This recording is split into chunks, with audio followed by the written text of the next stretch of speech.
Hey, we on. We on. How y'all doing? I hope y'all doing well. And those who was concerned about me, hey, I'm out of the hospital. I'm doing well. I'm taking my medication. They always said I was crazy. So I'm here. So let me say, Damon Allen will not be here tonight. He will not be here tonight. So we're gonna get to him in a minute. So we're waiting on some people to come on right now. So right now I'm a groove something until we get some more viewers. I got a couple of them now, but I'm a groove to something. Bobby, you want to sing? That's your job. That is my job. Well, at least I know you lip sync. Uh-huh. It's all good. We're gonna let this groove for long. And yes, I do own the rights to this music. This is the Doctor of Love. All right. So like I said, we want to welcome y'all to the Doctor of Love. Damon Allen will not make it tonight. Matt will be here. But you know who I have? Ooh, I have another Hall of Famer. Another Hall of Famer. He is my guest, and he's going to be holding it down until Matt gets here. So Bobby Howard is actually the president or former president of the NFL Players Atlanta. So yeah, Atlanta. So he's in hot Atlanta. So Bobby, can you tell them a little bit who you play with and where you from and what you do?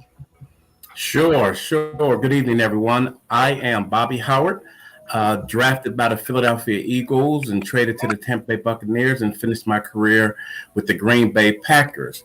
I am currently a part of the NFLPA as the Doctor of Love stated. I'm the former or past president of the Atlanta chapter of retired players. My 9-to-5 job, I do a very interesting job. The company I work for, we recover all the organs and tissues for transplantation, hearts, lungs, livers, kidneys, and all those things. I am currently the director of our multicultural education program, which basically means my staff is in charge of all of our education in the community, our public outreach, all of those things. I just direct it. They do the work, and that's what I do. I am so excited to be here this evening. Yes. I think Matt is on. Matt is coming on. Let me get him on. Okay. Matt, I hope you got it. He pop on yet? Matt. He's coming. He's coming. How are we doing today? All right, It's dark. Yeah, he's in the car. I can tell he's in the car. I can hear his car. So go ahead, Dr. Tate, and introduce yourself before we get started. All right, everyone. I'm Dr. Lisa Tate. I am located here in Atlanta, Georgia. I'm a licensed professional counselor, as well as executive director of a nonprofit, and I have a driving school as well. I just really try to look at how I can help everyone, as many people as I can in the community via mental health or helping them with driving infractions or getting out in the community and doing community service. So that's what I'm all about, just being engaged in the community. That's what's up. And I think you got some. Hey, she asked some questions earlier in the week. I was like, oh my goodness. I'm gonna need help. Hey, I'm gonna need some help. I said, let me get Matt on here. Oh my goodness. Okay, and my beautiful co-host. Go ahead and introduce yourself. Oh, okay. As everyone knows, I am Linda Streeter, or maybe you didn't know, but I'm Linda Streeter. I'm a marriage and family therapist. I do life coaching, relationship coaching, as well as behavior coaching. It is what I do. I love my work, and I'm an author. And that's pretty much it. There we go. Don't know how to talk about myself a lot. I know. I'm great. I love what I do, and I'm great at what I do. I will say that. Linda, why don't you tell all about helping other people? What was that, Lisa? Your son just had a birthday yesterday or today? I said you're an amazing mom. Yes, I have lots of those. I have 4 adult sons, by the way. Okay. And that make me really, really proud. Very proud of them. Yeah, they've done well. Okay. As a single parent on top of it. Okay. So I raised 4 men. That's difficult. Okay. Yeah. Hey, Red Wine. Go ahead and introduce yourself. We can't see you, but go ahead and introduce yourself. Well, this is Matt Garcett, aka Red Wine, and it's good see all the lovely faces. Dr. Tate, Linda Streeter, Stephen Pierce. I am the president of the New Orleans chapter of the NFLPA. I am also a retired NFL player. I also am a Hall of Famer from Southern University, 2011. I hail from New Orleans, Louisiana, United States. That's the nation headquarters. So, without further ado, let's get this show started because I have some bones to pick with Dr. Tate. Oh, he called you out. Let's I think we're gonna give you time to get home and get set because we got to see your face. We got to see your facial expressions when you're making these things. So what I'm gonna say, I'm Stephen Pierce. I am the Doctor of Love. I am the Doctor of Love. I played for the Cleveland Browns. I am also a Hall of Famer, Southwestern College. So they ain't the only Hall of Famers on here. So and some history I had. So what we do is talk about love and relationships. And these beautiful ladies, oh my goodness, they put it on us and they put us on it, and we try to give our best answers from the heart. So this is a page where you can get your responses from a male's point of view. So you give us any questions you have, and we're going to do the best to answer them. And we're going to let you into our world and let you know what we think about. So for those who's watching right now, logged in, go ahead and start asking some questions, and we're going to try to get to all your questions. But right now, we're going to turn this show over to Linda Hart Streeter. But before you get started, Linda, I got to say one thing. Your sister was telling my people on my page how fine they was. You know what? All the guys, how fine they were, how beautiful they were. But she showed and say how fine I was. Tell her you know what? She should be listening in. So, you've shown her a good time. She wants to come back again. I can't believe she didn't mention you. She talking about how handsome Damon was and how handsome Matt was, and then she just left me out. Left you out. I'm the ugly duckling. I'm the ugly duckling. My goodness gracious. Well, hopefully she's on. Her intent was to make sure she was on tonight. So I think she may hear you now speaking. Okay. So I thought you were going to do an introduction for us, but for everyone, if you didn't see the announcement about the show this weekend, our discussion for tonight, we were going to be talking about polygamy and polyamorous relationships. And that discussion kind of came up in light of the fact that maybe there seemed to be, for some people, a men shortage. And then on the other half, we have people who talk about cheating in relationships and how do you resolve those issues there. And, with all of that said, where do we go from here? What's the buzzword? And I was really surprised as I started looking into polyamorous relationships at the number of people that are into a relationship with multiple people at once. So for the people who may not know, or maybe heard the term and not familiar with it, as we know, polygamous means to be married to more than one person at once. And a lot of times we see that somewhere in the Midwest, usually, with some of the, with the, certain people who go into relationships like that. But then when the question came in from Tina, I believe, she said it would be nice to throw polyamory into the discussion too.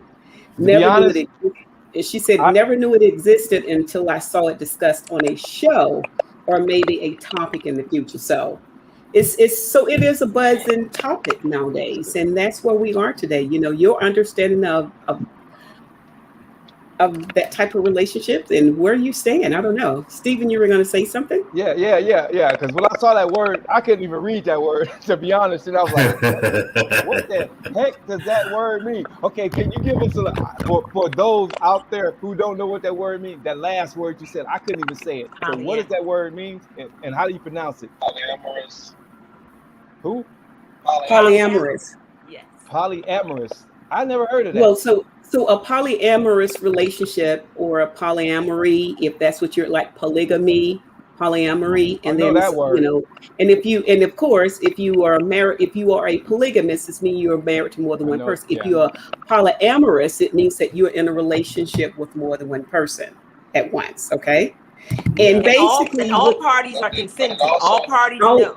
all parties it's a consensual relationship where all parties agree. So there are no secrets, no cheating, because we all know if it's 4, 5, 6 people, whatever the case may be, it's a consensual group of people who choose to be in a relationship with each other, Okay, or maybe now I one know where we person. are. Okay. I know where we are because my opening was gonna be I was gonna give you numbers. So I didn't do my studying. I was gonna give you numbers of how many women are on this earth, how many men are on this earth, how many black women are on this earth, how many black men are on this earth, and the number should have came out to like 7-1 or 10-1 or something like that. And I was gonna say something intelligent like that. So to give an excuse that you can have more than one wife or 2 or 6 wives or 6 husbands. I was gonna make an excuse for it, but I didn't do the homework. So Okay. I don't know those numbers. Maybe you can enlighten me, Dr. Tate. Yes. Well, let Yes. me just state this first and foremost. Most relationships hear me? are polyamorous. Yeah, we can hear but you. they're just not talking about it. Even when you think you're in a monogamous marriage with someone and that you all are just together, the reality is most people cheat. And that's why the divorce rate is over 50% for first marriages. It's over 62% for second marriages and about 75% for third marriages. And if you really ask yourself the question, would I get on an airplane and fly to another city if they told me the chances of me arriving safely were 50% or 62% chance that I might die? I mean, the reality is marriages aren't working, but we're not talking about that. We're not talking about the reasons why they're not working. And so we just continue to have these horrific divorce statistics. But the reality is no one person can meet all of your needs. So even if you choose to be in a monogamous relationship, it is a choice that you have to work on daily to have fidelity in that relationship, because everybody cheats. If you even think about another person, you just lust at them, you just think, oh, they look good, oh, maybe you've cheated in your mind. You have gone That's there. not cheating. No. That's not Like cheating. I'm looking at you now. Listen Like to I'm what looking I'm at you now. according And to, we are right now in a polyamorous relationship. but the reality is, We're according all to in the a way polyamorous relationship. Go ahead. That's Matt. Go ahead, Matt. Let Matt say what he's saying. We need to see your face though, I Matt. said Turn right on the light in now- the car. Well, you're gonna have to wait. Okay. I can't afford to get a ticket. Right. So listen, right now, the 1, 2, 3, 4, 5 of us, we're all in a polyamorous relationship because it's all consensual. So we agreed to be here with one another. That's right. But to your point, Dr. Tate, infidelity is not the major reason that leads to the hike in divorce. It's one of the major reasons. It's not the major reason. It's one of them. That's just one of the issues. It's financial communication. What's the major cause? What's the major cause of divorce? They say the number one cause of divorce is financial as well as communication. And so that's what Exactly. Right. So think about it. If you are in a relationship with multiple people, and it's just say that you choose, and everyone in that relationship chooses to be there, you can share. One of the benefits of these kind of relationships is that you can share expenses. You can share responsibilities of taking care of kids.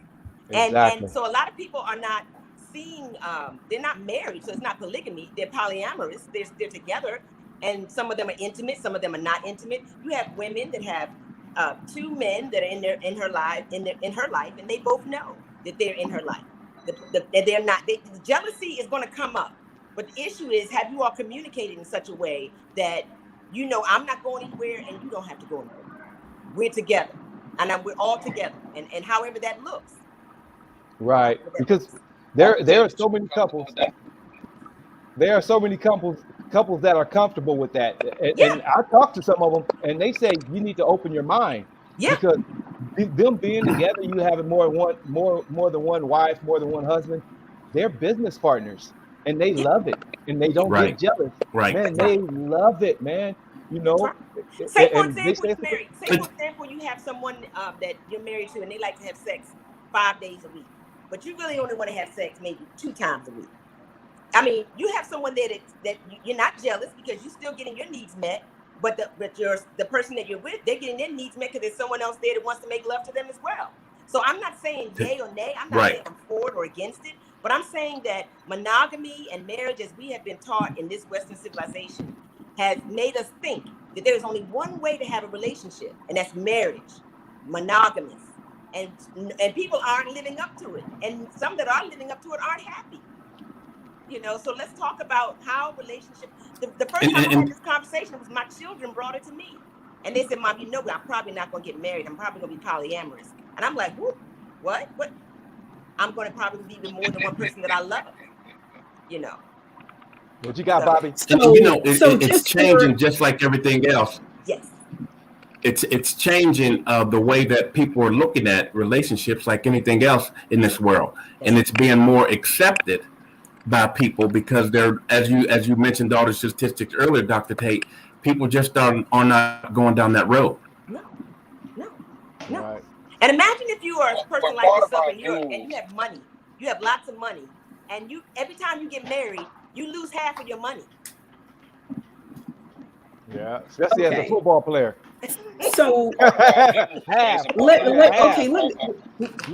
me ask you. Let me say this here. I'm going to read the definition of polyamorous because I think, you know, I don't think this has anything to do with cheating or anything, but this is and Matt said that we were all in a polyamorous relationship, and that is not the way it's defined. It is the practice of or desire for intimate relationships with more than one partner, with the informed consent of all partners involved.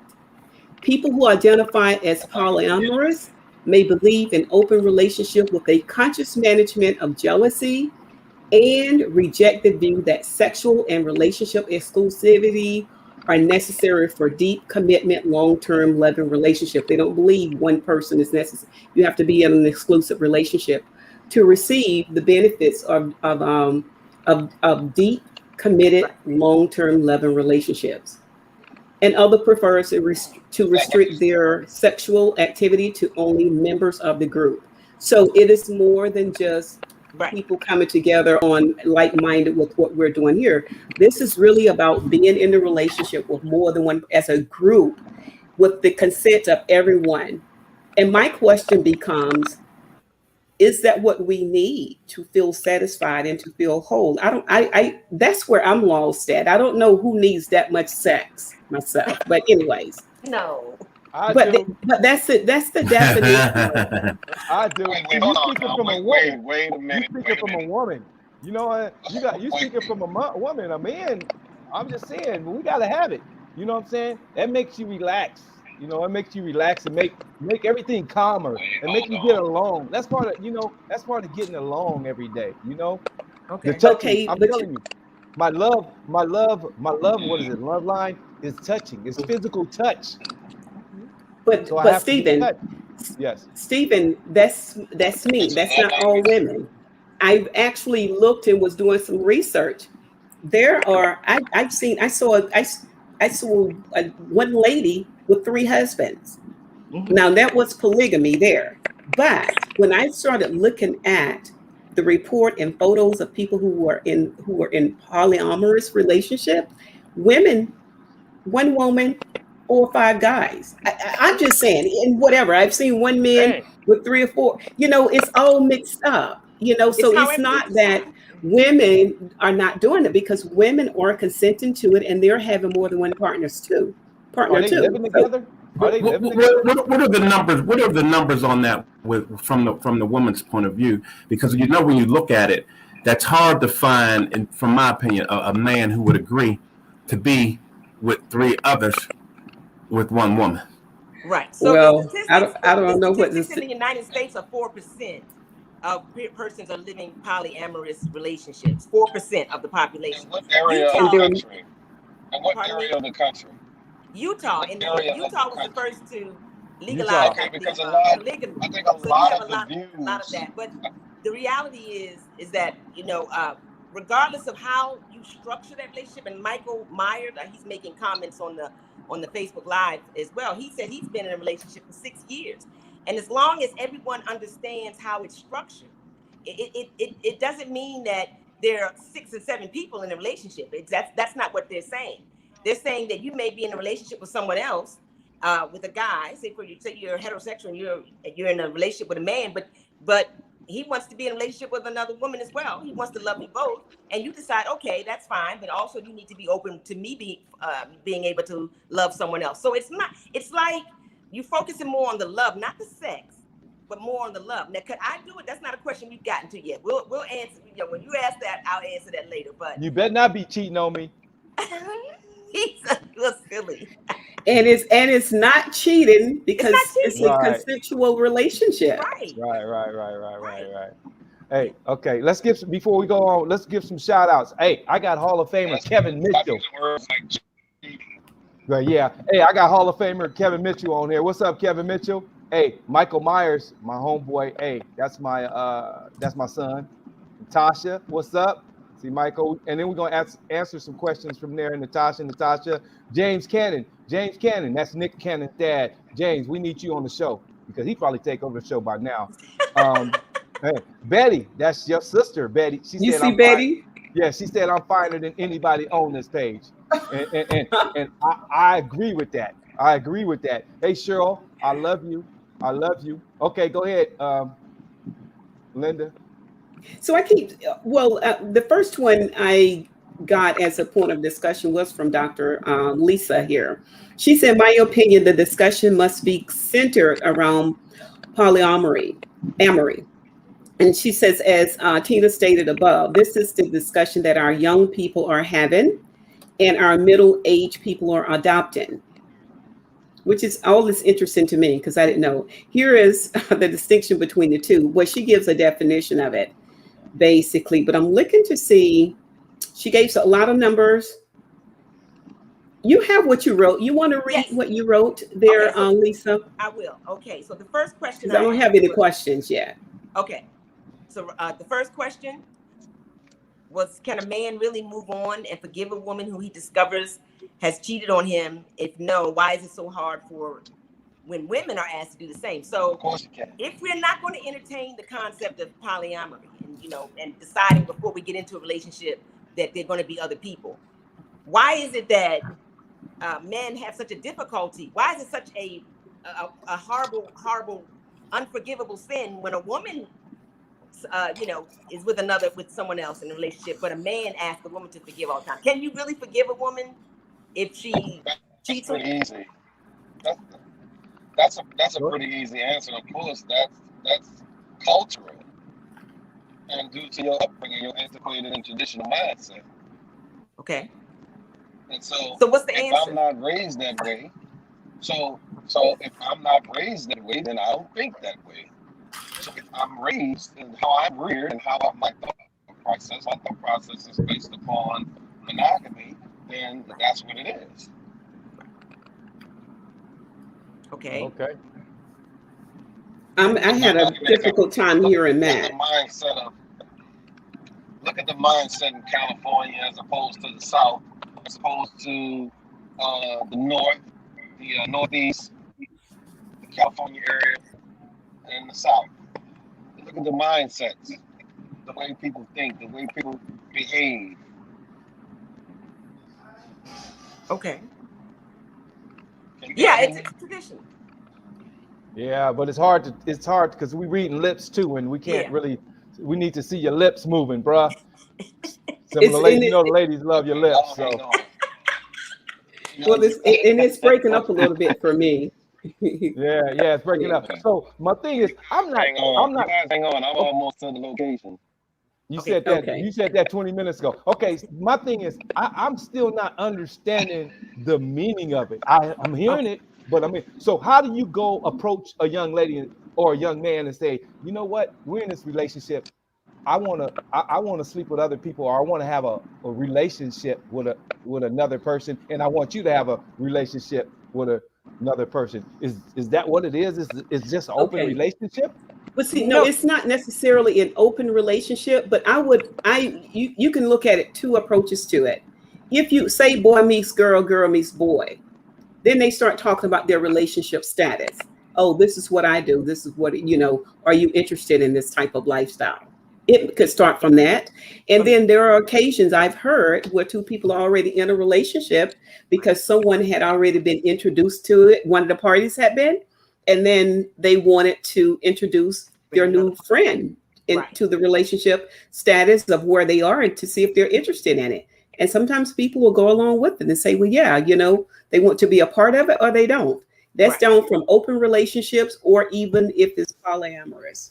Right. So they was already, you said don't say that word. So they was already kind of polyamorous before they went to the next person and said, so they was cheating on they were cheating before they listen, because polyamorous is not cheating, remember. But again, if I wanted to go into that lifestyle, I'm not going to go and pick someone who's more than likely not into it. It's a conversation. Say I meet Bobby for the first time, and then Bobby and I start talking about relationships, and I'm so you're going to always test the water. What do you think about polyamorous relationships? Are you into that?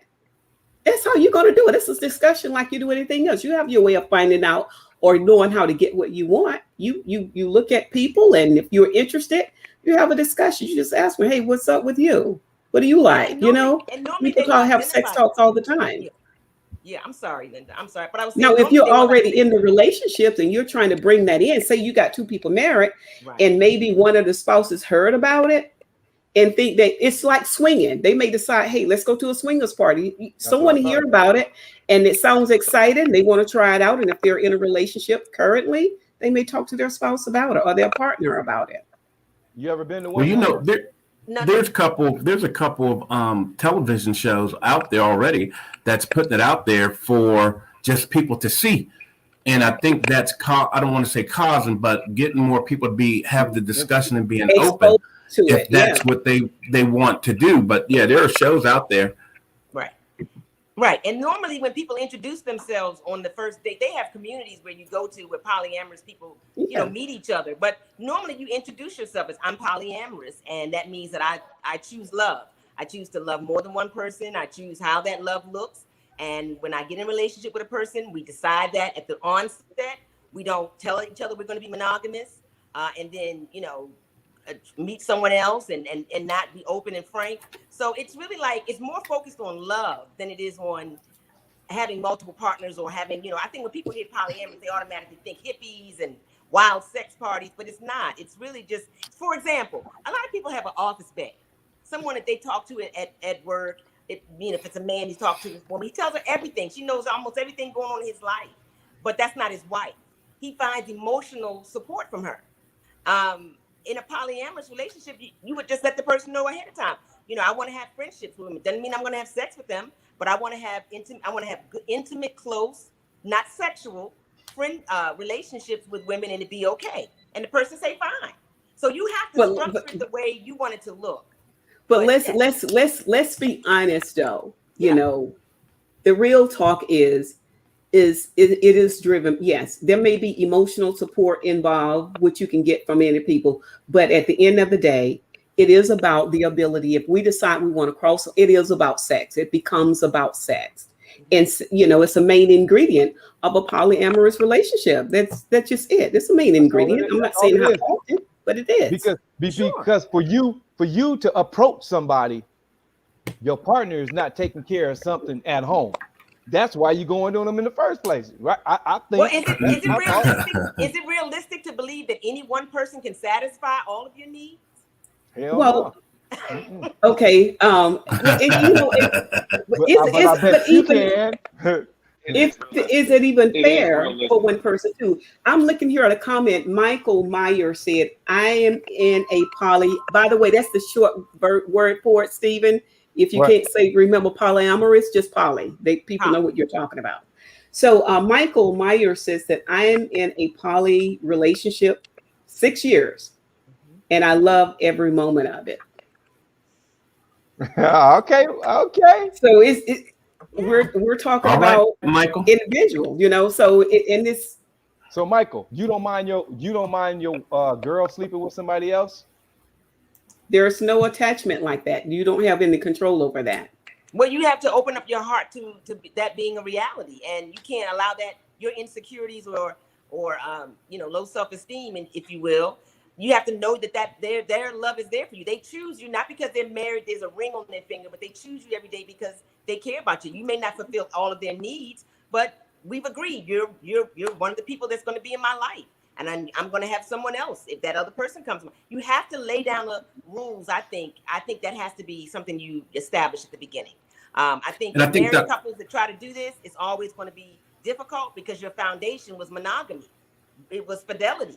And so now you're saying we're going to bring other people in. So now we got to go back to the beginning and just establish what the rules look like and how does this work. But relationships, yeah. I think the key thing is it's all about the agreement. That everybody's open and honest and sharing. This is what I want to do, and this is what I want to do. And once you get that agreement, I don't think that it becomes not a problem. Right. And that's how I think with Michael, I'm just reading one of his things that he wrote here. He said, me, her, and a girl all together and live together. Yeah. Which for you, Stephen, you might love that. That's that's what you tell you.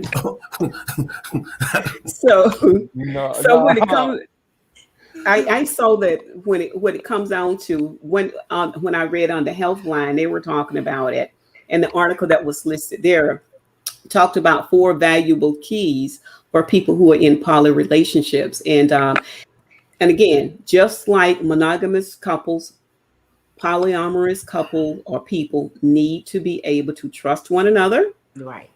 Communication is a big piece. While there's popular idea that polyamory is all about sex, some polyamorous people joke that it's more about talking about your feelings and any ideas along with your intimacy. If you're going to, but it's, in other words, it includes communication as well as the sex. A lot. Yeah. Open and honest and frequent communication is essential for maintaining multiple relationships in a healthy way. I don't know how people manage more than one. I'm just saying, call me slow because I can't manage that many people. It takes a lot to manage Linda. Just say me. Okay. Linda, I got a question. What? I got a question for you. Okay, so let's just say you married. How would you go to your husband and say, I want another man? Well, see, you're asking the wrong person because first of all, I wouldn't do it. So I don't even know how you go to ask. I couldn't do it.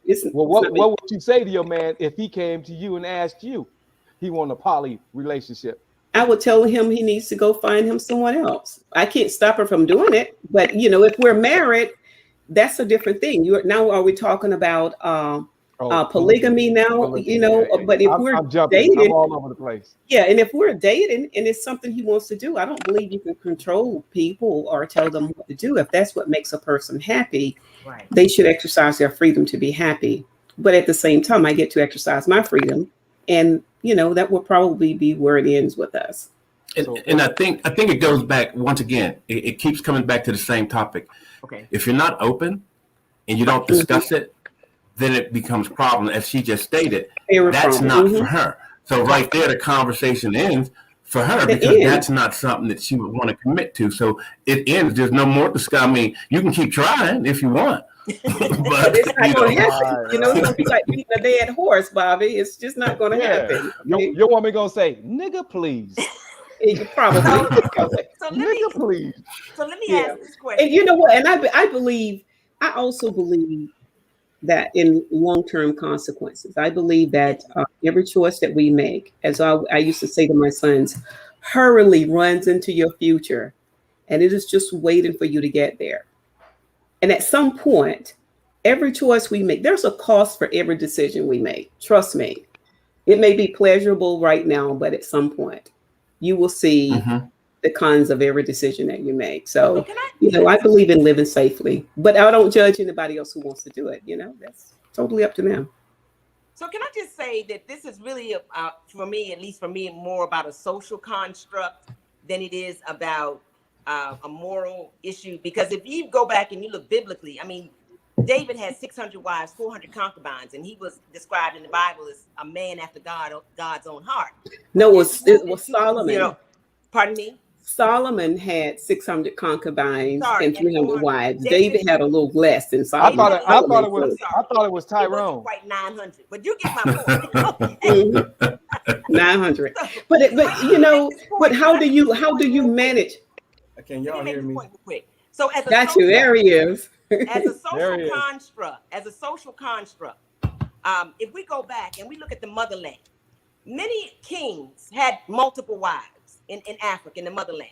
And we have decided to embrace the Western civilization, Western culture of monogamy, of marriage, one wife, one husband, and slowly we've broken through that, and gay rights have come, and now women can marry women, men can marry men, whatever. I think that's a right they should have. But the reality is, if your mind is closed to any and everything but monogamy, then the discussion is mute. But I promise you, your children are going to bring it up. And if we don't start talking about it now and looking at it seriously and how it can be done responsibly, if it's going to be done, and how people can communicate, then the divorce rate is going to be 90%. It's already 1 in 2 marriages, 1 in 2 end in divorce, but 3 in 4 marriages have infidelity. So everybody's cheating. Dr. Tate. Yeah. Hi. Hey, man. So you know what? I'm sorry. I just, when it comes to divorce and infidelity, it has more than do. People can't manage one person in their life, and to tell me that you can manage 3 or 4 people in a relationship, and you can substitute. If this one that need, I run over here. Yeah, you're right. People will cheat for those reasons. But at some point, I just believe that as human beings, there's, not to get biblical, but I remember there's a scripture I read where Paul said that I'm free to do whatever I want, but it's not expedient for me to do everything that I want. So if we don't think about choices we're making, I always think about 2 things that drive people, the pleasure principle, and then we have the reality principle that we kind of look over. But the pleasure principle, this is a part of our nature from the time we come out of the womb, where we want what we want. That's why kids throw tantrum. So do we go through life getting everything that we just want? I mean, I'm trying to understand the meaning, because we are social beings. You have close relationships. I mean, I have enough siblings that I don't really have to go out and look for any friends, but they're good. It's good to have a nice balance of that. But I'm not understanding it, because from what I've read, in most cases, it's like having, you don't tie the knot, but you got 3 or 4 wives or husbands. It's basically what it is that you're committed to. Who commit to 3 or 4 people in a relationship? Because remember, we said you got to trust. It has to be consensual. So that means we all have to agree. We have to have these powwows to make sure they're all. That's just too much work. Anyways, go on. That's enough for me. Sonia Bell says she'll say bye. Sonia Bell said she would say bye. Go ahead, Matt. What you got? So first of all, the first order of monogamy was created with Adam and Eve. And a lot of people don't understand that, but that's when it actually started. They were actually created on the order of monogamy. Right. In the garden, it was set up and structured for Adam to be with one person. And so, in actuality, when Eve started to wander, she was actually warned. If you read other books outside of the Bible, it gives you understanding of that entire dichotomy of that relationship.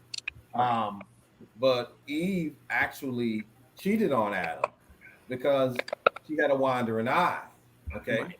And she met the guy who was a Sodite, and Sodites lived in the mountains, and supposedly that's who the firstborn was for. And so if you go back to that and look at the beginning of how it all started, that was an issue then. It was hard. It was hard for even Eve at that particular time, who was in heaven. And we would say perfection, because she had everything. And it was hard for her to do it at that time. So now let's go to what Linda said when we talk about Paul. And Paul was like, you can't have this or you can't have everything. But when you talk about Solomon, He had 99. 99. Openly. And he still wasn't pleased. Right. So maybe he needed 901. There's something going on. When you start talking about all of this here, you got to go back to the past and see how all of this began and why we had a tradition of thinking. And part of it, some of it is geographical, because we think differently in the South than we do in the North. We think differently in the West than we do in the East. Things are accepted in the East and the West and the North that are not accepted in the South. So we definitely have to keep in mind how these traditional mindsets came about. There's a lot of archaic thinkers, okay? And so you can't do anything about that. And so what you got is Dr. Tate's daughter who's saying, I'm going to probably have multiple lovers, okay? That was not my daughter. Wait a minute. That was I'm sorry. Wait a minute. My daughter has never had a boyfriend. She has never had a boyfriend. She's a good girl. Okay. Go ahead. What that got to do with being good? Do with it. Yeah.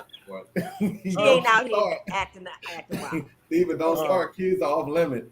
Just the mama.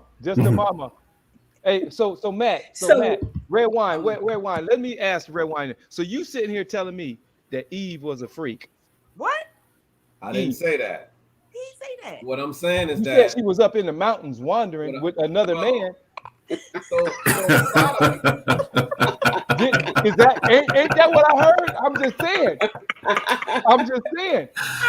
She's in heaven wandering with another man. You know what I'm saying? She with Tyrone. She said, I guess you better call. So let me ask. So maybe this is it. Can I say something? Maybe the question that Matt is really getting to is, can human beings be monogamous? I mean, is it possible? If you think about having relationships or intimacy with other people, and you're married or you're partnered with someone, and you're thinking about it, and you're even watching pornography or whatever, aren't you naturally? Look at him with the red wine. Are you naturally giving in to your nature of being with more than one person, or are you being disciplined by just being? What's happening with that? Can you be monogamous? Yes, you can. Yes. Okay. So being monogamous is just like, why are so many people not? Well, here's the thing. Being monogamous, and you know this, Stephen, it's just like being disciplined. Right. You gotta play the offense. You gotta run that route 10 yards. It can't be 7 yards. I gotta play the disciplines of the defense. So all of it goes back to self-control. Okay, I can be whatever I want to be. Right. I agree. Yes. How do you be great, Stephen? Tell me. How did your team? My team won Super Bowls. We went to multiple Super Bowls. So okay. How are you able to do that? Discipline. The key to success. Right. Camaraderie. Yeah. Discipline. Right. Yeah, something I heard years ago, my dad used to say, and I found later that it was scriptural. And I also found instead of psychology, that is human nature. Yeah. For the eyes to never be satisfied. That's true. Oh, we got to talk about and I've seen it scripturally. I've seen it from a psychology perspective, and just human nature. We always want more. But when is enough? Right. That becomes the question. It could be that way with money, in relationships. You're going to always see beautiful things around you, a handsome guy around you, but does it mean when there's enough food enough, when is alcohol, when is there enough alcohol or anything else? There has to be something within a person's soul that brings them a sense of fulfillment without all of these things on the outside. Because what we tend to do, and again, from each spirit that I've studied, we tend to go outside of ourselves to meet needs that we have to find self-resolve for within. So if I'm having anxiety or whatever is going on, I'm running outside of myself, whether it be through another person. Okay, I'm bored with you. I need another one. And we trade each other off like we're human parts. People cheat in relationship again because there are a certain amount of needs. I don't care if you get 500 men or women. There are some things you have to do for yourself. And it's not in another person. It's not in alcohol. It's not in the drugs you take. Right. The gambling, all of those things are the ones that lead to addiction because we're constantly trying to find something to meet an internal need that only you and your spiritual soul can fill. So when is enough becomes the question. So Linda, you familiar Yes. with the word restraint? Yes, restraint and self-control. Right? You're familiar with those words, right? Yeah. And so what if we really utilize it? What if we practice that? What if we apply those concepts? Would you be happy with that? What if we applied them? Yeah, would you be satisfied? Well, I apply them now. Yes, I'm satisfied. Okay. But Matt, are you saying you know why? Because and it's not, and I want to tell you why I say that. Because I think that if you think about it, anything that you've had an opportunity to do and you saw it didn't bring good to your life, to your inner self, to your soul, you were disciplined enough to stop that behavior because you recognize this is not serving me well, or it has long-term consequences, maybe even short-term consequences. And you don't do it. And some people never stop because it's good to them. It's like a drug. But why does love have to be? Oh, I hate the fact that it has to be all one way or the other. In a box. It has to be in a box. Right. It shouldn't have to be in a box. It doesn't have to be in a box. I think individuals put it in a box. It doesn't have to be in a box because it's what you create. And what you want and what you see that as, but some people put it in the box, and when you try to put it in the box, people want to escape and put those arms and legs and feet outside of that box because they haven't made it to be what they want it to be. It's made up on because somebody told you it needs to be in a box. Exactly. Okay, but is it being human? You never stop searching. Anything you do, you always want to do better. You always want to be better. You always reaching for the next goal or the next mountain. You always when do you satisfy? This is for kind of Linda. So that's driven. Okay, that's a person who's driven. Right. What we're talking about is that we need to think what love actually is. Love is an action word. It's an action verb. Okay. And so we need to take it for what it is and stop trying to make it in what we want it. That's why we do it with scripture. We do it with everything. That box. We don't take anything for what it is. We take it and shape it and we mold it. This is what I want it to be because it fits me. Right. I don't want to fit it. I want it to fit me. Yeah. And that's what people do. That's what people do. So Linda, let's go with some what's on the responses on the wall. We have comments. Close the door back. Yeah. Do the comments. Go over the comments. Michael says that 6 years, never cheated, never had an issue. Only issue it ended was called she got pregnant. Oh yeah. By the way, that's we didn't even talk about that. Some of the pros and cons of polyamorous relationship. But she got pregnant with my son, so we agreed to part ways. So I got a question. On that issue, being there was a baby in the picture now. Okay. So on that, you got to talk to me like I'm a kid because I got lost. He said, okay. So basically, he's going out with two women. He's going out with two women, but he never cheated. One got pregnant, so that's why he left the other one. No. She didn't say that. Say that.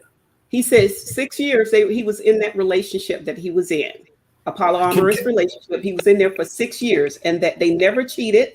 And the only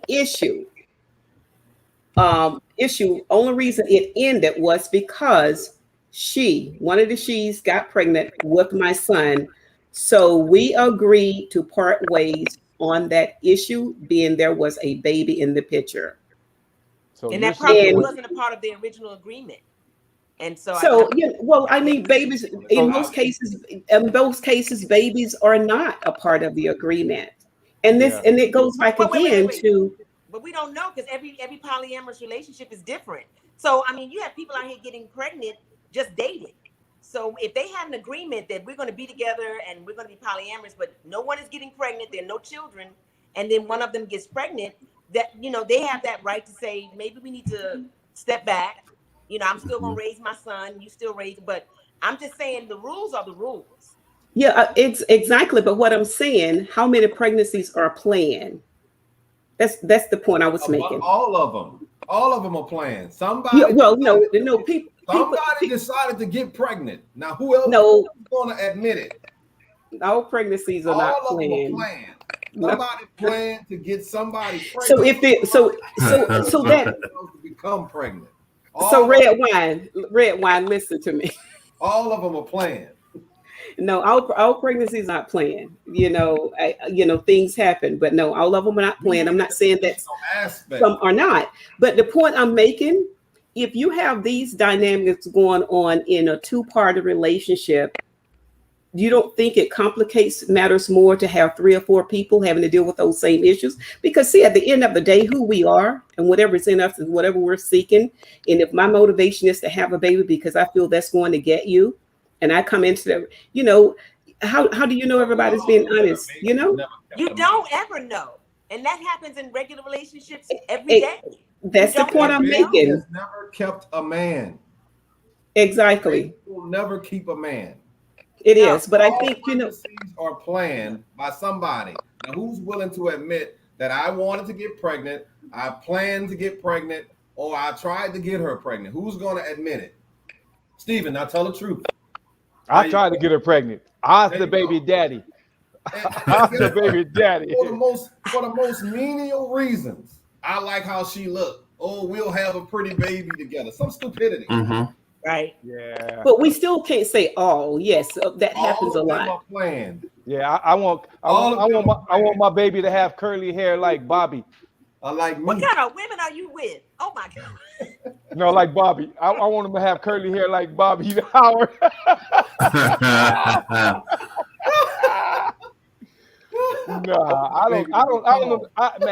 Red wine. I don't agree with that. I don't think all the pregnancies are planned. I tell you what, they can stop it. They can stop it, but I don't think it. I would like for you to take a census, all right, of people who've gotten pregnant that were not married. Ask them, and you say, listen, I need you to just be honest with me. Who wanted this baby? How did we get on this topic? I know how do we. Hold on. I'm gonna shut it down. I'm gonna shut it down in a second. I'm gonna go ahead. Red wine. No, but see, because we got. Yeah, we only got 8 minutes left. Because if everyone planned their pregnancy and wanted a baby, we wouldn't have an issue with abortion today. So clearly, everyone is not wanting a baby. That's why we have an issue that's in politics and everything else. Sense of it, Linda, that you're speaking about. Okay, can I read somebody's comment real quick? Yeah. Sure. It was Miss T. Turner. She said, I became interested after watching the show. Benefits of I guess polyamory is friendship, sex, business, more love, children if one can't conceive, because if the other person can conceive. I've seen people sharing family because it's a community. And she said basically lower stress level. Shared responsibility, so we can share responsibilities with everything in the house. And then she said marriage to one person is stressful. That's a good it's an interesting comment. It is. Yeah, but this lets us know more than one has got to be has got to add additional stress. It depends on who you're dealing with. Think about it. NFL teams that worked well together were teams that had players that were all interested in the same goal. And if everyone in your house is agreed to this relationship, and we all agree we want to raise our children together, we want to keep the cost of this rent down, mortgage or whatever down, we're going to pay our bills together, it can work. But if you automatically go to this is going to be a sideshow, and I couldn't do it just because of energy, because I believe in energy. And I believe that too many people, energy coming into my space, it derails me. Okay, so I can only deal with one energy at a time. And let's just try to make this work. But there are people that have the kind of love and energy that they can spread and communicate so that everyone is happy. I can't do it. Okay, but here's the caveat to what you're saying. When you say all of us have a common goal, we do. But there's also a structure that's understood. The quarterback is first, okay? Wide receivers, then you got the O-line. And then when you go to defense, you got the leaders, you got those veterans who've been there. those guys who have the longevity, and then it goes to, from that point, it goes to the guys that are drafted first round, the guys who have money. So there's a different structure and caveat in that. Right. And so in principle, that sounds good for everybody to have the same common goal. Okay. Right. But there's some other things outside of that brings that totally together. Gotcha. But I think about Oprah and Oprah and Stedman. When they first said they were not getting married, but they were going to live together, people lost their minds. I didn't lose my mind. I was Stedman. God damn it. I didn't either. I didn't either. I didn't lose my mind. I didn't lose mine. Only person you can date after me is Oprah. I'm sorry. And you ever heard anybody talk bad about her? No. About that relationship? Not one person. I've never heard anybody talk anything about that relationship. Hey, we got 5 minutes. Hey, we got 5 minutes left. Oprah is not the spokesman for Black people. I'm just gonna put that. No, but you understand my point. My point is, if we don't open our minds up to other types of relationships, and we just stick strictly to monogamy, male and female marriage, we're not going to see the results that we want for our community. We're going to have to figure out how to talk about some of this stuff, because our children are not interested in being married because they've watched our marriages fail. They watched them fail. Well, yeah. Well, and I think you got to choose. You got to choose what fits you.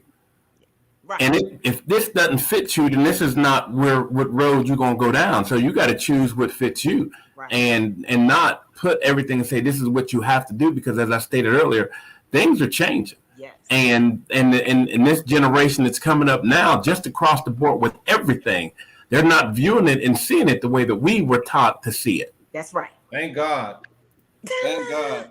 Exactly. There's some archaic and antiquated mindsets that I've run into. And to be honest with you, I really feel like some people just need to die. So we can progress. That was cold. Well, the truth is, some people need to die so we can progress. And I'm talking about. I get you.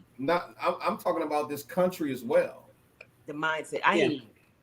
So I don't know how much progression we're going to do, but I'm going to turn and read some comments from our audience before we can let go.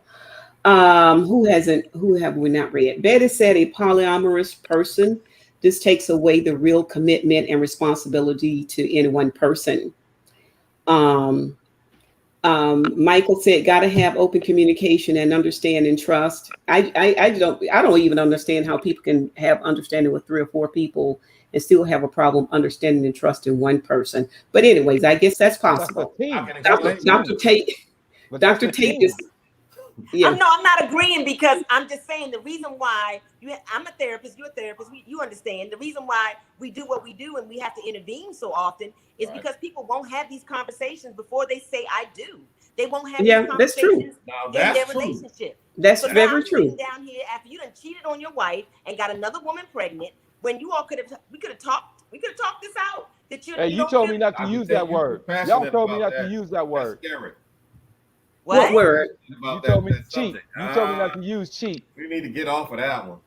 What?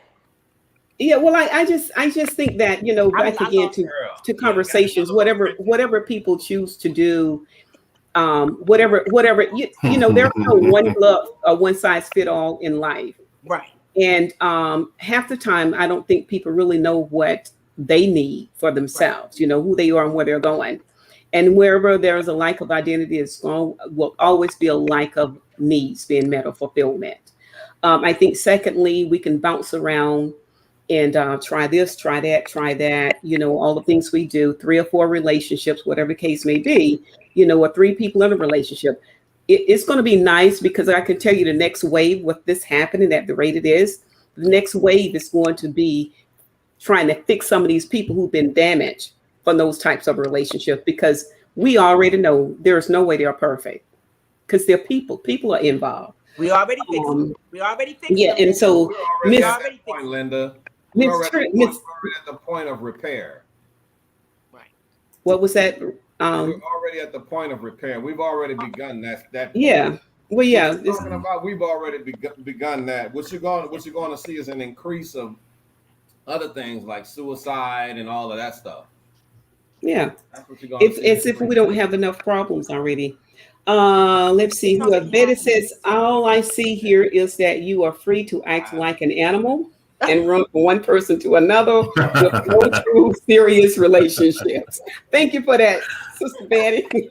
I love you, Betty. I love you. That's what I see here too. You know, you can keep running, but look, go on. If that floats your boat. Michael says, no, that's not what it means. It means you're faithful to your choice. You are faithful to your choice of what you and your other agree to. And I hope people can be faithful at that. But I have find that there's something about the human soul that's never satisfied. It always wants more. Never, always, yes. Betty said, wow, that look on Red Wine's face says this is about to be good/bad. I don't know what look that was, Red Wine, but I don't know myself. I missed it. And let's see. Let me go down a little bit more. Who else had a comment here? Michael and Betty have been doing all the talking. Yeah. Michael Betty. Okay, Michael said if one person on the team don't want to win, then guess what? That's not a winning team. You know, you're going to have that because you got humans. You got a mixture of people on a team. I can tell you that. And that's going to be the Super Bowl team. And I can tell you, everybody didn't have the same goal. There are more people who were thinking about their own personal statistics, which in turn would make them money. And I understood that part. But I also understood that when you're winning, like all of that comes along. Right. Like everybody get what we call the bag. And I saw a lot of people getting bags that I was like, well, you probably don't deserve it, but yeah, well, we all did it, And so, but that's not something that's new, We're not talking about anything new under the sun. We're just putting different names on it. Yes. Being brought up in these days, we were taught one woman, one man. That's how I was brought up. So all this is new to me, opening the polygamy, the how you ever say that poly word. It's like, okay, people are in it. People are doing it. Because you're a freak. No. You ain't no freak. Our parents are hypocrites. Okay? Ooh. Our parents are hypocrites. And let me tell you something. And they freaks. I grew up in the neighborhood, right? Where they preaching to you, our parents were preaching to us. Yep. You should get you a wife, get you one wife, and you love her and do this and that. And I had black men in the neighborhood, had kids living next door to them. Yes. Women all listen to me. Now we gotta call a spade. We gotta stop this foolishness because we gotta deal with honesty if we're talking about helping people. Let's deal with honesty. So when they come to us, they know they're gonna get help. Okay. That's right. We gotta stop this tomfoolery now. This stuff has been going on, and you all know it. Oh yeah, absolutely. It's been going on. Black people are guilty of keeping those deep, dark secrets more than anybody. Yep. Exactly. Yeah. So let's go there now. We're gonna go there. Let's go there. Come on, Linda. Well, what I'm no, you know what? Hey, is your baby daddy truly your baby daddy? What's been going on is Mama's baby, Papa's maybe. Yeah, what's been going on has been infidelity. Yeah. There was never a conversation and an agreement to be in a polyamorous relationship. So what we had, you're right, lots of lies and hypocrites, and it's still going on today because again, back to the statistics that Lisa talked about a moment ago. People are cheating. It's one of the top reasons people divorce because of infidelity, communication, money. And so those are big issues that in intimacy, sex intimacy is another those top choice reasons, and conflict. So what it says about us, there's something about the nature of human beings that, if I can't get what I want, then I'll move on to something else, or I do something else and we act outside of ourselves. And a moment ago, you talked about love being an action word. Mm-hmm. Love is also about sacrifice. Mm-hmm. That's love is not always. Love is not just receiving. It's a combination of giving and receiving. Yeah. And so why do we need to go and get another person or go do whatever we do for self-pleasure as opposed to because some people are dying. Okay. Well, so that's all. So all I'm saying is that. Let me just be real. Some people have been married 20 years, going on 10 years, and some people are dying because they made a choice. I understand that. But you know what? It's still the question, though. But doesn't it go back to the same thing we're talking about, whether you're in a poly relationship or not? It still goes back to communication, commitment, and how to handle when you're not happy. You can make a commitment to be in a poly relationship, but if you get mad at everybody in the relationship, what's to say you won't run outside of that? So it's not like changing the status of a relationship is going to change the status of how I behave. Linda, it takes more than love to maintain a relationship. I understand that. Okay. There's some other things that have to go on. Yeah, exactly. Okay. All right. And that communication. Okay, say you married 15, 20, 30 years. And you know that woman or that man ain't going for that, especially sisters. How you gonna bring it up? You just said, Dr. Tate, you just said that some people dead. Some people that relationship is just dead. It's just dead. That's why they want to move on and do something. How you gonna tell a sister that's gonna be moving her head like this? Nigga, you coming to the wrong person. No. I think that it's important. I think that if you made the commitment in the beginning to be monogamous and be married, you have to make a commitment to try to make it work. You have to go to therapy. You have to talk about what's bothering you, what the issues are. But the reality is that one person may never make you happy. And if you're not willing to say that out of your mouth and free yourself from the bondage of trying to make somebody else happy, like Linda was saying, happiness is found within yourself. I don't need to be in a relationship for me to be happy, but a lot of people do. So if you've been in a relationship 20, 30 years, y'all need to talk about that, because that means you're codependent. They are dependent upon you, okay, to feel good about themselves, and that's not healthy. So you need therapy. And then you also need to talk about what your needs are. You see, the problem in most marriages is we're not talking about what we need. Exactly. And I need to know. I need to know, where can we find therapy? It's everywhere. If you have insurance, you need to start with where can we find it? Insurance, you need to start with your insurance carrier and find a good. We have a beautiful young lady on here that we can talk to. Yeah, I'm here. So Linda's hey, so those of you out there that need help, please contact my beautiful co-host Linda. Can we stop talking to the preacher and go get professional help, please? Can we recommend that? Yes, we need to stop talking to the preacher and get some professional help. Thank you. You need both. I'm going to tell you. But you really need to get some professional. Why you need the preacher when the preacher got 15 kids in the congregation? That's why we're saying you stop confusing a pastor and God. Those are not the same people. That's why we say you need professional help. I have 2 degrees in psychology, bachelor's and a master's, and I have 2 degrees in theology, a master's and a doctorate. I like to look at the intersection between what we believe morally, spiritually, and how we behave as humans. So if we're going to take people's spirituality out of this, we're not going to be able to ever deal with people's problems. Because even like Linda said today, and we've had this conversation, I didn't say take the scriptures have come up. Matt talked about Eve. Listen, people cannot separate their moral values, their fabric of their being from they can't separate from their behavior. So we got to talk about it. No, I agree with that. But we got to be able to separate spirituality from the man who's supposed to be the vessel from God. Okay. I got an issue with that.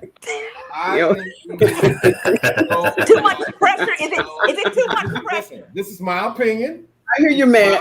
I hear you. Right? This is only my opinion. 2, 3 opinion. Yes. Seek professional help. Yes. Yeah. Great. So I'm going to read a couple comments because we are totally out of time. We're 11:09. Okay. Or should I say on your time 8:09? But Miss T. Turner says that polygamy is not just about sex. There are many benefits. Yes, I was dying. My husband's sex was horrible. Oh, Lord. I never spoke back to him. I stayed the course. That Negro cheated on me after being faithful. Whoa. Whoa. That's not funny. Y'all, that's not funny. That's serious. Thanks for sharing that, T, because that does happen. Lisa just said something a moment ago about the moral fabric of who we are. I mean, where is that? I think that's what we're lacking in society. Right. Whether you are in the church or out of the church, but this does happen. Miss T. Hey, Miss T. I got red wine on here. I can pimp out if you need some. See, there we go, right there. Inbox me. Inbox me. That Can terminology. I ask Bobby a question? That terminology Sure. is way out of line. That's all. Can I I'm ask saying. Bobby? Bobby, can you tell me, would you ever entertain a polyamorous relationship? No, I don't think I could handle all the emotional attachments to all of that and what it would take. So Okay. I'm like Miss Linda. You can ask me, and I'm going to tell you no. I can't deal. One person is It's tough. enough for me. And 3, 4, and 5. And Now, I love that. Now let me ask Matt. Matt, can you be in a polyamorous relationship? Listen. I'm gonna be very frank with you. Okay. So, I don't understand how people have problems with one woman. When I was a young man, I dealt with multiple women. Okay. And when you tell me you have a problem with one woman, I'm like, you got to be kidding me. Wow. Because I was dealing with multiple women, and you telling me you having a problem with one? Oh no. And so I thought it was maybe a confidence thing, maybe psychological issues or some, innate things that were going on. But it's just, sometimes that not having a release, and I've always felt like even though individuals are together, they should have their own separate lives. Yes, Right. yes. Hey, Their own friends. well, if I can just elaborate just to what Matt is saying. Now, Matt, in my younger days, 4 and 5 was very easy because I wasn't committed to none. I wasn't committed to none. So that was very easy. Exactly. Okay, But the Bob, thing is, it comes you down. But it comes say I down got to a problem, and I only got one woman, and you thinking, well, I got 5 or 6. What the hell you doing with a problem? well, that's the problem. That's the problem. You only got one. Because you know what? It's a job. It's a job. We talked about Solomon. Hold on, you can't go into anything under false pretenses. Right. Because if you got commitment issues, then you shouldn't be trying to commit. It's Right. called an issue for a reason. Right. It has Go to to be therapy. It has to be. You agree with that, right? It's an issue. For a Yeah, reason. get some You therapy. got commitment issues. Yeah. You got these phobias. A woman hurts you or whatever. There are issues for a reason. You don't need to be in a relationship at all. It's just like somebody said to me, right? Somebody said, oh, I don't know why God won't send me a good man, right? Well, because God is not crazy, first of all. He don't deal in crazy. And so God understands you jacked up. So why would he allow you to jack up somebody else that he has molded, okay? And he's tested and he's brought them through the fire. And why would he give them to somebody that's jacked up? He's not going to do that. He's not going to do that. He's going to save that person for the person who's prepared for that person. I Well, get that's you. you, Linda. That's your spirituality. Yes. I'm calling you out, Linda. He pointed. You're literally pointing me out in that one. Yes, Well, Linda, because I miss no, you know what? Because we stop it, okay? Because you know what? We are more spiritual than we recognize. we are. And the we are spirit is spiritual. always on to something deeper. And it's unfortunate that we look for ourselves in things and people, and we never go within. You can find people who will never be satisfied. They can have everything. They can have, women, money, cars, men, whatever the case may be. If those things satisfied us, you can look at Hollywood and see how unsatisfactory they are. And I just think that in life, the way we were created and built, we have to we have to know that it's not about these temporal things we see. And at some point you're going to get older. What happens when you get older? If you maintain a lifestyle like that, there's no commitment. At some point, everyone needs someone to wipe their butt for them, because we go to midlife and then we decline. But here's the thing, Linda, here's the thing. There are a lot of relationships like this that are working, where there are women, maybe two women, and they have one man. Like the women so outnumber men in our society that a lot of them, it's not settling for them, but it's choosing to love who they love. And it may be the same man, and they may work together as a community. There's no negativity involved in it. So I don't want to talk about polyamorous relationships like they're all just crazy fanatics and they're going to end in hell and brimstone. A lot of them are working and they're happy. They have help. Can you imagine a woman that works 9 to 5 and you know there's another woman that's at home and she's able to help your kids get off the bus and get dinner ready? Like, it works for a lot of people. So we don't need to, I mean, I get what you're saying, but morally we have to understand everybody doesn't believe what we believe, and everybody doesn't. And I think, goes back to what we said from the beginning. I mean, if that's this way, if that's what floats a person boat, if that's whatever brings life to you, you need to understand that, and that's what you do, and it's based on that. Right. But that's where we are, and we support people. I think love is supporting people right where they are. Is where I'm at. I'm a therapist, if that's what you say works. And I think, Bobby, did you ever make your comment that you wanted to do, or did you forget about it? Because you did kind of get cut off, Bobby. I'm not sure what comment you're talking about. It was when Matt was talking, and I thought I heard you say, with what Matt just said, you were going to say something. I don't know if you did or not. You may have.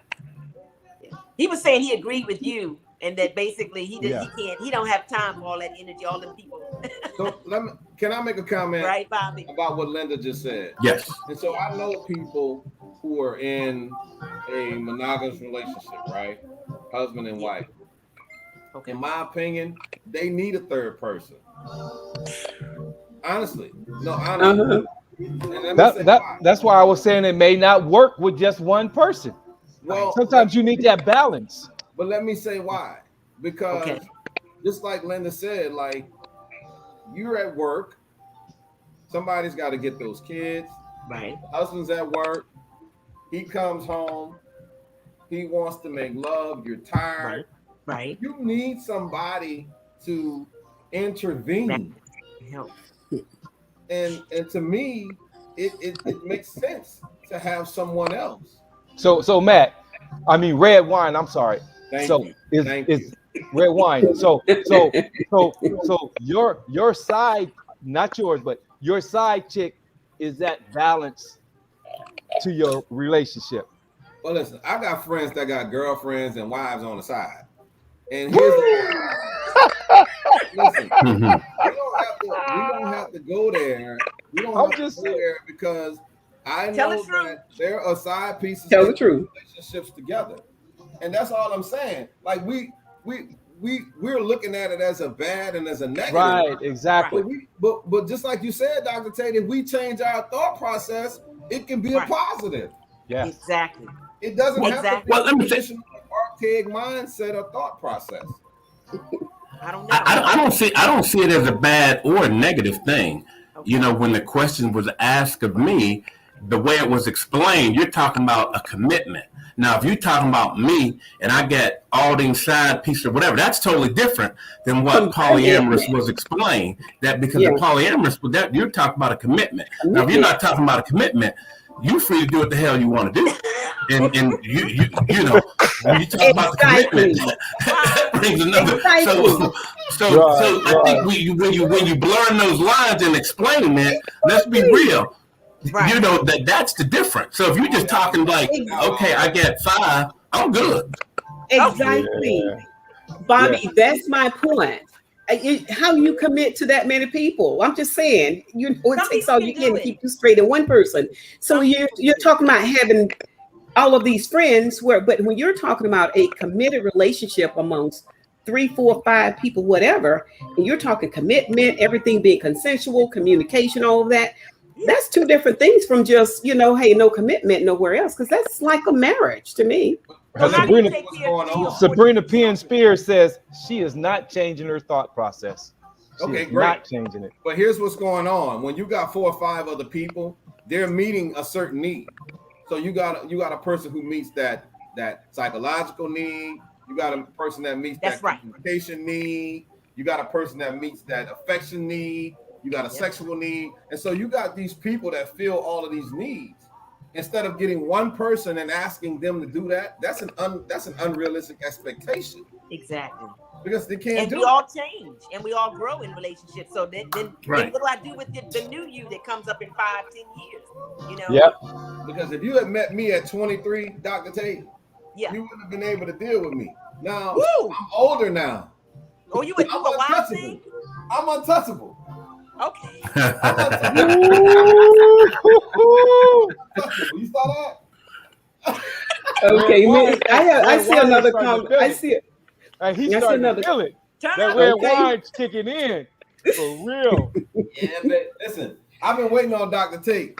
He was Red coming at me wine. for a long time. She's been coming Red at me wine. for a long time. I'm ready tonight. I can't. Ah, I Cut can't. it. Okay. So let me see. Miss Let's T see had the something comments. else to say there. She says, Oh. I went to therapy for 3 years. She said she wish she had I would- 5 daddies. Oh my God. What? I went to therapy for 3 years. She told me to find what makes me happy. There is nothing wrong with 3 and 4 women that communicate and get along well and share the greatness of one man. Man sharing, I call that one. Yeah. When we get old, if everyone played their part, we will be wealthy enough to have someone wipe their butts, etc. First of all, if you are broke and can't afford it, it's not morally right to take Right. part. Wealth is a benefit of polygamy as well. Ooh. yes. She's Ooh. deep. That's something. She said something right there. Yeah. I mean, imagine that. I mean, most people are married to one person, so they have the benefit of one income. Imagine if you had 4 people in a loving, committed relationship, and you have 4 incomes coming in. You traveling all the time. You know what I'm saying? For you might have to spend $50 a month on rent or mortgage. I mean, Nigga, come on, we driving That's nice Section cars. 8. That's what they call that, Section 8. Bruh. Hey, hold on. Let me call wifey in here, baby. I think you need to listen to this. No. See, all of this is all good.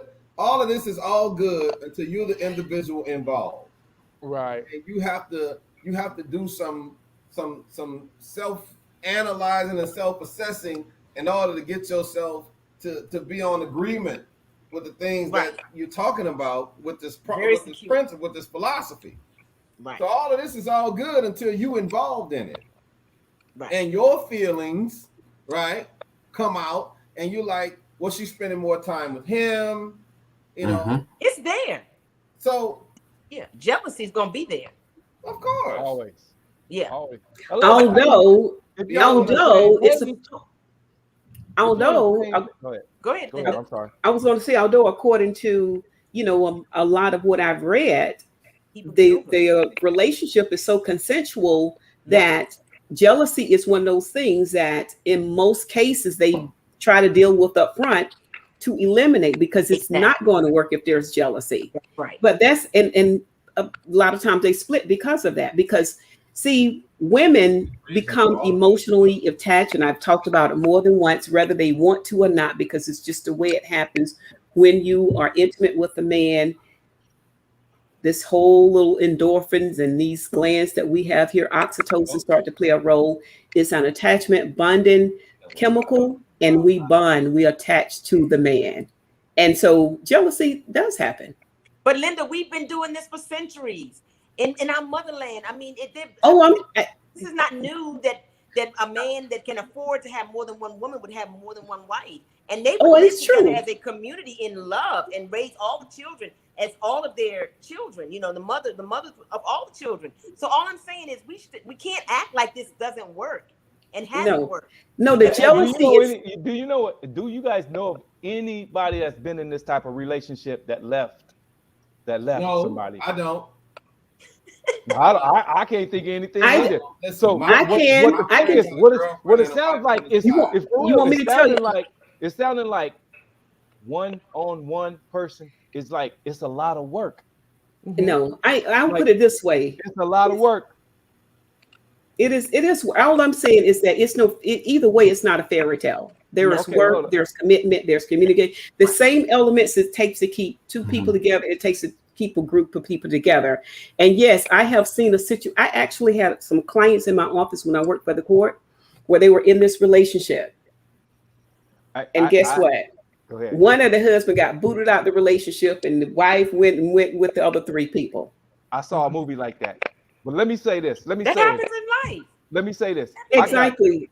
I got another Hall of Famer, the biggest, the smoothest big man in the NFL that ever played the NFL. And I'm sure he's about to come on and say some good stuff. This is the biggest, the smoothest, Doug Hawley, ladies and gentlemen. Not Doug Hawley. Hey, Stephen, it's 11:25, guys. What's going on? We're almost 30 minutes late. Hey, Holly, Hollis, Jay. Doug Hawley. Doug, what's going on, man? It's good to see you. Hey, Doug, look at all these football players. I know. I'm not a football player. What are you? You red wine. That's red wine. My But I thought you were bragging about the Super Bowl ring. Weren't you bragging about a ring earlier? I don't have to brag. I know. Hey, it's late. It's late. Go ahead, Doug. Say what you go. All right, Dr. is he Tate, frozen or what? Dr. Tate, I got it for you now. I keep telling you You're that. frozen. I got it for you. Let Doug talk. What happened to Doug? Doug, go ahead. It's frozen right now. Are you here, Doug? Hey guys, how you guys doing this evening? Good. We good. Can you hear me? Can you guys hear me? Yeah, we can hear you. Don't come on here. Can you hear me? Yes. Yes. Okay. So how you guys been doing? How was your Labor Day weekend? And pretty much just catching up what's going on with you guys. Get to the point. How you doing, Corey? Doug, here's the question. Yes.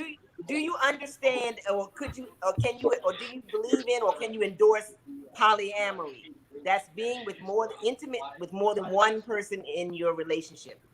It's like consensual non-monogamy. You're with other people, but you consent. You all consent. Is that a question that was going to ask? Yeah, can you do it? Could you do it? I'm pretty much rarely hearing you guys. Okay. I just stuck my head in. But you can reach me offline anytime. Oh, yeah, he can Man, do it. get out of here.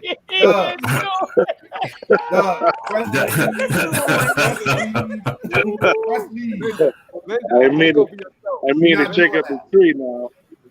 Linda, take over your We show. ain't doing that. We ain't doing that. I didn't hear. Click the last button on your screen. It says leave studio. Matter of fact, Click that. We serious on here. We helping people. All right, Stephen, let's get matter to of fact, a I'm having me a glass of red wine right now. Right. Because we could be here all night. I know. Linda, take over your show. Class number 3. Linda, take over your show. Okay, take over your show. Okay, guys, it's been a wonderful discussion, and we can see that based on that discussion that there are many ways to view relationships. Okay, and I think hopefully your takeaways tonight would be for you to determine what works best for you. Right. You've heard it from both perspectives. You've heard some of us rigorously defend why it's not good, and you've heard some of us, I won't call any names, but rigorously defend why it would just work, So, but you have to find, at the end of the day, you have to know what works for you, and be happy with your life, whatever your decisions are. Be happy. And if you need help, get help. Whatever relationship type you go into, know the reasons for that, and do you, not what everyone else is doing. Do what works for you. We love you too, Michael. Hey, y'all introduce yourselves again, and we got to get out of here because we're 30 minutes over.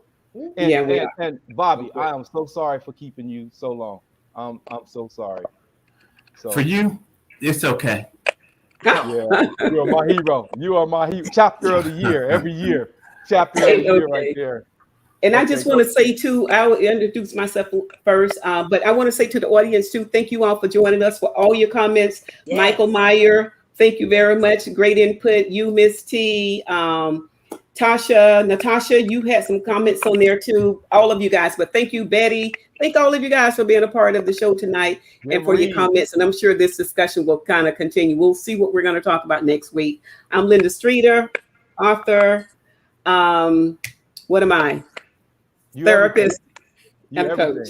There we go. All of it. Come on, Dr. Tate. Come on. Okay, I'm done. That's it. Dr. Lisa Tate. I'm a licensed professional counselor and community activist, author, and just all around.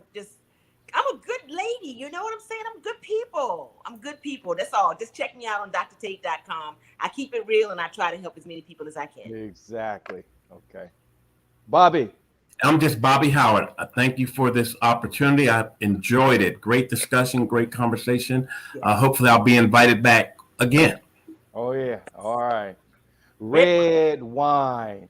I am Matt Dorsett. And let me say that I want to continue to encourage